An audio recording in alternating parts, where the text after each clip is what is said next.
This is the crosscut sled everyone says you need, and this is the one you actually should be using. The truth is, these oversized monsters are overkill for most woodworkers. In this video, I'll show you why ditching the YouTube crosscut sled might be the smartest upgrade you never saw coming. I'll show you 7 cheaper and smaller jigs that will make you more precise and safer at the table saw. I'll also show you a dead simple way to attach fences perfectly the first time, for free, using something you already have in your shop. Forget the 5-cut method, this trick is too good not to share. Oh, one more thing. I'm giving away over $10,000 worth of brand new industrial grade tools to a subscriber. This video is sponsored by Harvey.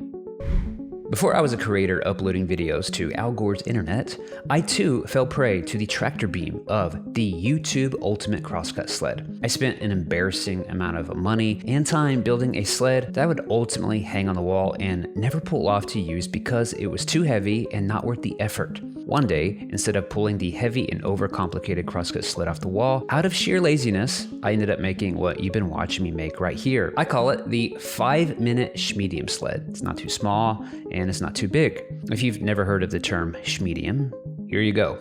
You're welcome. The exact dimensions aren't crucial and really don't matter. I found a Schmedium piece of scrap 3/4 inch plywood and another scrap piece of plywood that was probably 1.5-inch wide. I attached the base to a 3D printed miter slot runner, and then I make a 90-degree cut. I then take a quality square to reference the cut that I just made, and then I install the simple fence. There's no T-track, no stop block, no 5-cut method needed, just a fast, cheap, easy 90-degree crosscut sled. This cost me no extra money, took 5 minutes to build, maybe, and no joke, this is the sled I use 90% of the time at the table saw with the work that I do. Now this sled is simple, small, lightweight, and has 0 clickbait qualities. A video on this wouldn't get millions of views, but it's square and I use it every day, and I think you should use it too. If you love the 5-minute Schmedium sled, I hate to break it to you, but it's already old news. In true Apple fashion, I'm going to Tim Cook you and show you the 6-minute Schmedium sled, now with drop-off platform. Now, if you want to improve on this design, you can do everything the same except use a wider base and attach runners in both miter bars. Now, speaking of runners, here's another hot take. I don't like making my runners out of hardwood. I know. Blasphemy. Stan from Iowa isn't going to like that and will probably accuse me of not being a real woodworker. And that's fine. He's probably not wrong. Probably.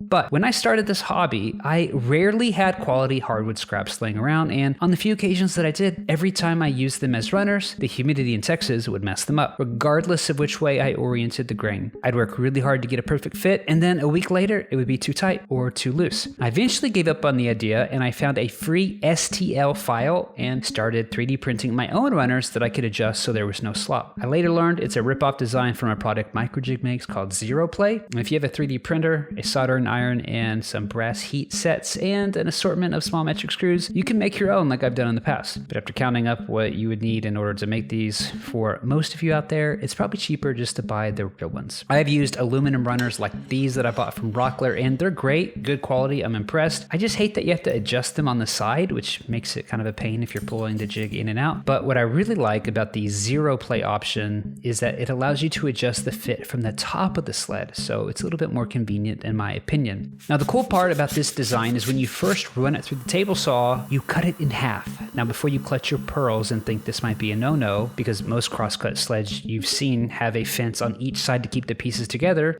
this creates a little 0 clearance drop-off base that is surprisingly very helpful, as you'll see later in the video. Now in this example, I'm using a scrap piece of walnut as the fence because this is YouTube and obligatory and unnecessary walnut is required for monetization. I make it overhang a little past the blade on purpose just to make all the OCD people watching Twitch. And I made this sled for free using scraps I had laying around, and I thought it was cool. And then I saw that Rockler sells basically the same thing for $200. And I no longer thought my sled was cool. I thought it was super cool. Sure, it can't pivot and change angles, but in a moment, I'm going to show you my favorite jig for cutting angles at the table saw, and it won't cost you $200. And for all those wondering about the accuracy, I did the 5-cut method you swear by, and I used an online calculator to determine how far I needed to move my fence, and right out of the gate, it was within 1,000th of an inch square, 0.001, which, in case you didn't know, in woodworking, that's freaking square. No need to chase anything more precise than that. Unless that's your thing, then feeler gauge away, my friend. A few years ago, I went out of town and came home to find a devastating water leak in my shop. A water line burst above my shop and had been running for 3 days while we were out of town, causing $90,000 worth of damage. My brand new table saw was so rusted it looked like it got a cheap spray tan and was heading to Cancun for spring break with a girl named Amber.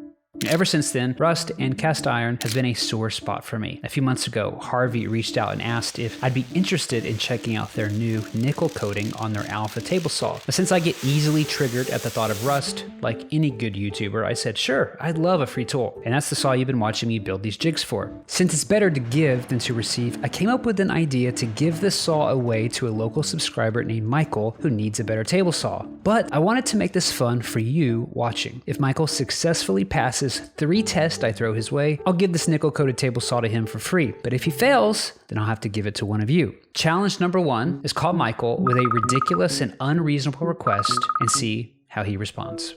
Hey Michael, this is your favorite woodworking YouTuber. Jason Ben? Why would you say that? Hey, Harvey just sent me a brand new table saw and it's really heavy and there's like a ton of boxes, and I was wondering, what are the chances you could come drive 2 hours to help me assemble it for my new shop? Sure, I'll be there first thing. Are you serious? Of course I'm serious. All right, I'll see you tomorrow.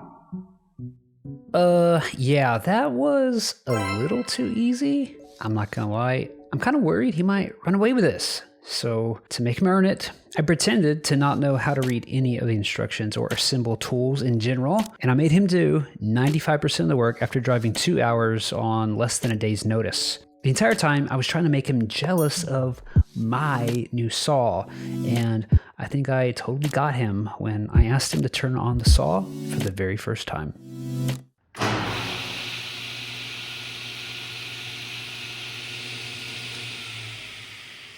What do you think? Damn, that's fancy. Building even the simplest jig can be frustrating if you're designing on the fly without a clear plan. That's why we created an illustrated guide to walk you through the process of making all of the table saw jigs featured in this video. We're not calling them plans per se, since table saws vary in blade and miter slot spacing, but this visual guide makes it easy to adapt each jig to your setup at home. If any of these jigs can help level up your shop, you can download the digital guide to help shorten your learning curve. There's a link in the description and pinned comment. I don't love routing in T-Track, so I made the fence faces out of 2 pieces that differed on the height so that I could install T-Track the lazy way. Now earlier I promised how to accurately attach a fence the first time for free, and what I'm about to show you will blow your mind. And it's not even from me. I picked part of this tip up from a friend, Jody at Inspire Woodcraft. Jody is one of the smartest woodworkers on the tubes in my opinion, and he did a video a few years back showing how to cut a shim, the exact thickness of your blade without measuring. I had never seen this trick and it was truly brilliant. I'll link to his full video on it below, but here's a quick lesson on it. 1. Create 2 pieces of hardwood that are the same width. The width doesn't matter, I arbitrarily chose 2 inches. B. Without moving the fence, run both pieces through at the same time. The blade won't cut through the first piece, but it will cut into the second. Roman numeral 3. Stop the blade about 2/3 through the cut. This will create a stopped kerf. Next, flip the pieces around like this, and you'll notice that piece 1 will sit inside the kerf cut from piece 2 without marking or measuring. You now just set piece 1, the exact width of your blade, into piece 2, then rip both pieces just like you did before. Stop the cut wherever you feel comfortable. Finally, cut the shim off. Cool trick, huh? Check out that fit. Now here's where it gets cool. When you try to square a crosscut sled off of the blade, it's easy to get it out of square slightly because of the teeth of the blade or human error, or you're not accounting for the small amount of runout you might have in the blade. But if you reference the exact curve made by that blade, you'll get a more accurate reference to start with. Now if you have a square that you trust, you can attach this shim to it, and once you set it in the curve, you now have a poor man's jig square using some scrap hardwood and a square you already own. Does this work? Well, 60% of the time, it works every time. Joking aside, I get my fence within 0.001 of square the first time every time. And for woodworking, that's fine. I've done the 5-cut method. I've tested it. It's always square. It's fine. You don't need to do more than that.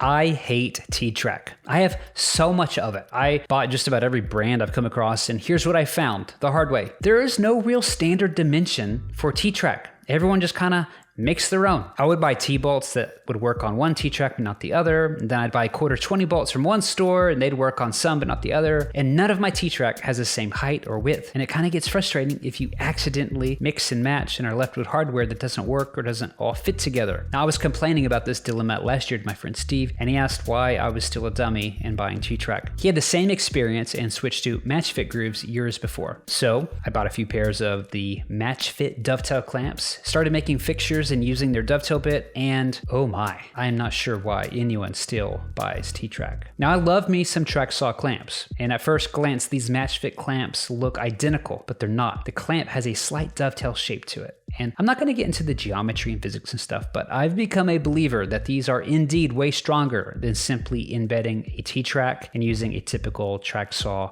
clamp. Now what you're watching me make here is called a 360 Matchfit Sled. If you lay out your dovetail grooves on 4-inch centers with some shop-made or 3D printed fences or stops, you can repeatedly cut any angle at the table saw safely. Now while this design has been around for a while, I'll show a few upgrades that I did to it that I've only seen one other person do. Here's a few tips if you're ever going to make this or something like it. First, save yourself some money and headache and skip on the cheap generic dovetail bits. The bit Microjig makes for this is pricey, but it has a special radius profile on it that other standard dovetail bits don't have, and it helps reduce the tear out on your piece and will help your clamps slide better, trust me. Second, I like to cut relief channels before I send a huge dovetail bit into the material. So I just use the table saw, set it to 3/8 of an inch high, and I do some quick passes on the grids. This will reduce the load on the dovetail bit and gives you a better cut and a smoother experience. I'm using a 1/2-inch shank bit in the router table because this is an aggressive cut, but you can also get a 1/4-inch shank version of the bit and use a trim router. And Microjig makes several different versions of their dovetail clamps. It can kind of get confusing on which one you want. You'll see the yellow handle ones around a lot, and I think that might have been their original, but I prefer the green handled ones. That's the ones that I bought. They're a little longer. They have an anti-pivot spring on them, which is really convenient so your handle doesn't drop down. And they include this X pad with them, which allows you to clamp at an angle on the edge of a piece, which gives you inline pressure as well as a downward pressure. It's actually pretty cool. I also like these squeeze clamp versions too. Those are my second favorite. Now you can make your own fences using scrap wood and plunging a stopped groove in, but I had my 3D printer do that for me. I also 3D printed my own knobs and dovetail keys. What's cool about these fence stops is because they're longer than the 4-inch grid, you can move them around in 360 degrees. If you alternate the grooves, you put the dovetail keys in. Pretty cool how math works. I should learn it. Now I use my 3D printer for so much of the stuff and it's super fun. A couple of months back, I made a video that explains everything you need to know about 3D printing, but in the context of woodworking. And I thought it would get maybe 10,000 to 20,000 views. I think it's at 700,000 now and counting, which is a subtle brag, but it's a way of saying that if you want to learn about 3D printing for woodworking and you think that's just way over your head, that video has helped a ton of people just like you figure it out. And I guarantee you it'll help you because I made the video I wanted to see as a woodworker. If you're already a 3D printing nerd and you want these files to print that you've seen me do, our company made a bundle of the top 3D printing files we use in our shops that you can print today. We just added these fence stops to the bundle, and if you already bought the pack, don't worry, we've updated it for you and you get free updates. The only thing not in here is the miter bars you've seen me use. It's not my design, but I'll link to the ones that I used. I was showing off this sled to my friend Morgan, who is the wood sorcerer who used to work at Microjig, and he showed me something that he did on his using his CNC. It's actually kind of brilliant. He cut in some dowel holes on fixed angles so he could quickly drop pins to get common angles rapidly. So like a good YouTuber, I ripped him off. Now I don't have a CNC, so I found a neighbor who does, and he agreed to help me knock off the wood sorcerer. This is Asher. He's a brilliant woodworker and designer, and he happens to be really good at the CNC magic. He took the files Morgan sent me and he created the tool paths for his Onefinity. Now while the robot with the router bit went to work, James,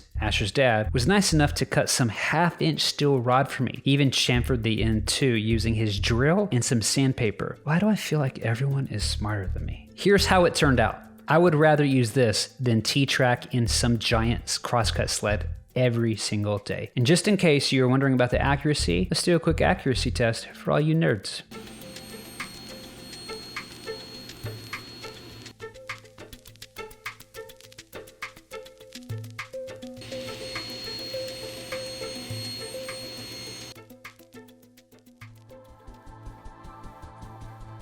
Michael passed my first test with flying colors, but the second test is going to be impossible for him to pass. In order to move on to the final round, Michael needs to pour Dr. Pepper on the nickel coating behind my back. Michael knows how much it hurt me to have my table saw turn orange and go to Cancun. So here I'm talking to him about the nickel coating and how I'm excited to have a cast iron top that won't stain or get ruined. I told him I'd pour Dr. Pepper on it to demonstrate its durability, but since I want to keep the top pristine, I'm not going to. Then I pretended to have an IBS moment and I told him that I needed to step away for a bit because the Taco Bell I had for lunch was hitting hard.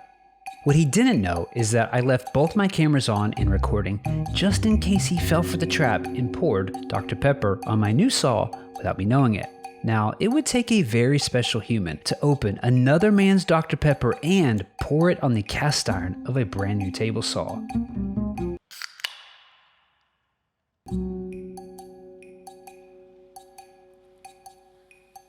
Had this been any other saw, this would be crazy, but since this has the nickel coating on it and throughout the insides of it for that matter, it's impossible to rust, so it's gonna be fine. But I've never been more disappointed and pleased that I am watching this footage. Michael is one challenge away from winning the table saw of his dreams. This next jig is really easy and I think everyone should make one of these. It's similar to the 360 sled, but a lot easier to make. I found a piece of scrap plywood and I cut it to 10 inches wide, and I chose that whole number on purpose to remember it. And then I cut it to the length of my fence. Then I cut some relief cuts about 2 inches in from the edge, and then I just eyeballed some perpendicular grooves, but you should probably do them on 4-inch centers. Once you cut all of those slots, you're left with a sled that can cut tapers. Now tapers aren't for everyone, but you know what is for everyone: jointing wood. With this easy sled, if you don't have a jointer, you could easily take the uneven side of a workpiece, clamp it down, set your fence to 10 inches or whatever your width was, and safely join a workpiece. If you're building furniture, you could set up secondary fences on it like I did on the 360 sled, and you're good to go. This next jig is one of my favorites that I've ever made. And I don't know if it's because it's so easy or because I've never thought of cutting things like this on the table saw, but it is oddly satisfying.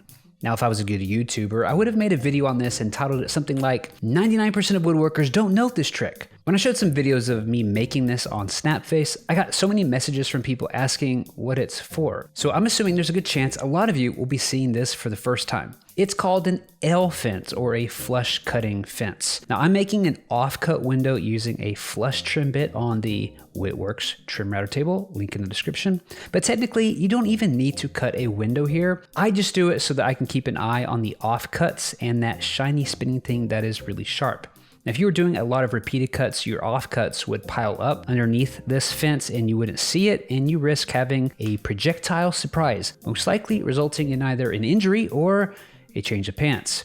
Now, this simple version attaches with clamps to the side of your rip fence, and you can make one of these in about 5 minutes. But if you want a little more thought out version, this one that I'm making here attaches using T-bolts and knobs and is adjustable. Now, I know a lot of people have these extender fences from Bow, which magically fit onto the Big Eye rip fence too. And if you have one of these fences, even if it's for your table saw or your bandsaw, you can take advantage of the T-slot at the top, attach an L fence using T-bolts and some 1/4-20 knobs, and you can adjust your height that way. Is that really necessary? No, but it's kind of cool. Now, this jig with a quality double-sided tape opens up so many ways you can pattern and flush cut at the table saw. I've got a really cool use case that I'll show you at the end of making the next jig. This L fence combined with the next jig I'm going to show you will fool anyone into thinking that you're an amazing woodworker when instead, like me, you're just a hack. I thought this third test would be an easy win for Michael. All he needed to do was tell the truth when I called to ask why my cast iron was sticky. So I'm just going to drop you in on the phone call I had with him that I recorded so you can see how things took a left turn.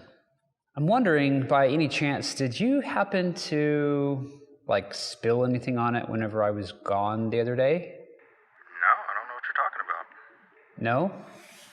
Are you sure? Like, you didn't spill a Dr. Pepper or anything? Nope.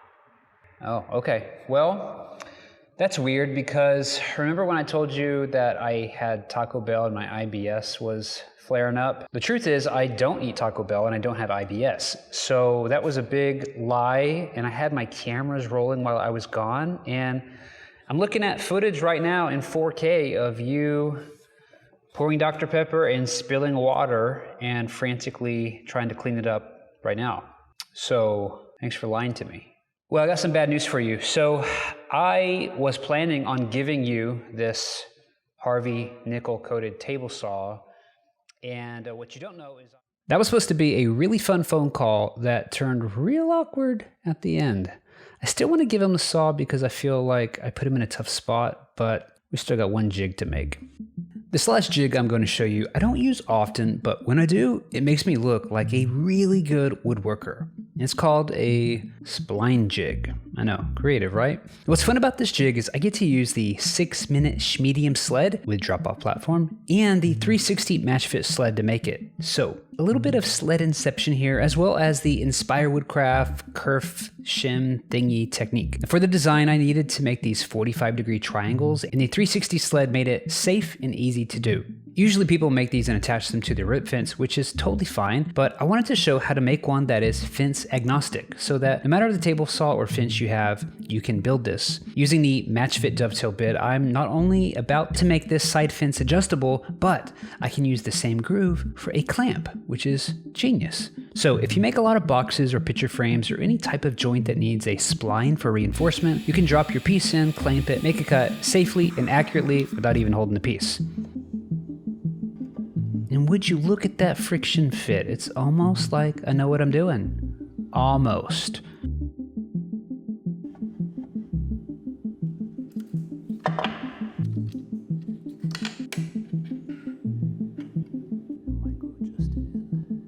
And this is my favorite use of an L fence, cutting the splines flush. Now, once I finished all these jigs, I felt bad about tricking Michael, so I invited him over to ask him one last ridiculous question. Look who showed up today. Hey, man. It's a pretty nice saw. Hey, don't touch my table saw, please. You like it? Yeah, it's a nice saw, man. Hit that switch down here and try to spin it around with one hand. There you go. Now spin it. Yeah, that's super easy. Isn't that crazy? Could have been yours. Really messed up.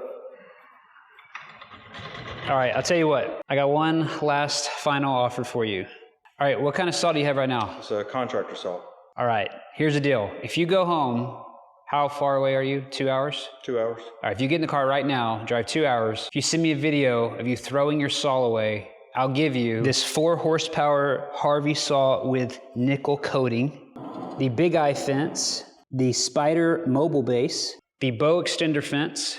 I'll give you these just some clear stock guides with the jig I made for it, the compass roller guides, the compass miter gauge, Harvey's nickel coated router table extension that goes in the table saw with their fence and Jessim's master lift. And I'll give you all the jigs that I made for this video in this saw so that you're ready to go. Since I know you only have a shop vac, what if I threw in this Harvey dust processor to make life easier? All right, this is about $10,000 worth of free tools from Harvey, plus all 7 jigs I made for this video. Michael, this is your last chance. Are you gonna throw away your table saw?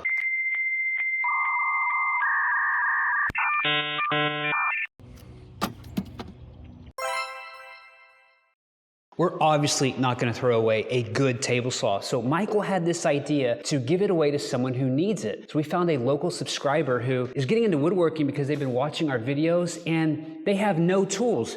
So Michael's going to give away his table saw, his outfeed table, his router table, all of his stuff. I think he's got some blades, a crosscut sled, vacuum. It's like $2 or $3 grand worth of stuff. Oh my gosh. Making a mess here, dang it.